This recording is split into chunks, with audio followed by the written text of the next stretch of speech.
Alicia, thank you. Meantime, just hours ago, the man police dubbed the Bayshore Rapist returned to a Hillsborough courtroom. In 2011, Lewis Harris was convicted of posing as a police officer, kidnapping and raping a woman in the Bayshore Boulevard area. An appeals court has ruled there is enough evidence, questions about the evidence shared by prosecutors in the case to warrant what's called a post-conviction relief hearing.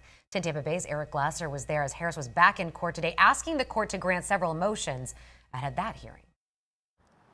Well, Louise Harris claims that Tampa police and prosecutors withheld video evidence that should have been shared with the jury in his original case, including video from several traffic cameras and 2 weather cameras here at the corner of Bayshore and Bay Boulevard. Harris, now serving a life sentence, is representing himself as he did 13 years ago. He bases a lot of his allegation on this, an anonymous whistleblower letter written to him on TPD letterhead from a person who claims to be a retired police officer. That letter contends that at least 13 angles of video show Harris's car that night as well as the victim, and that none of the images show a crime being committed. Harris says those images were never shared with him, so today he asked the court to grant him a public investigator to explore whether copies of those videos still exist. The judge granted that motion, 10 hours worth of work to find out, and another 10 hours to obtain and make copies if they do, at a cost of $1,000 to taxpayers.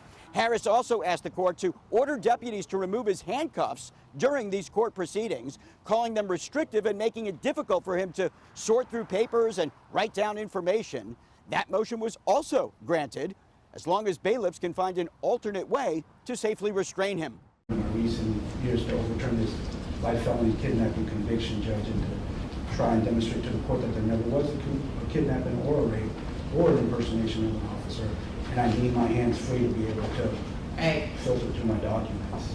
Harris's legal strategy appears to be one of creating enough doubt at his upcoming court hearing, or at least enough question about whether he was able to fairly defend himself to possibly warrant a new trial. But essentially, it's one legal step at a time. The judge asked everyone to come back to court on July 18th for an update on the videos and what the private investigator did or did not find these many years later. In Tampa, Eric Glasser, 10 Tampa Bay. All right, Eric, thank you. And Harris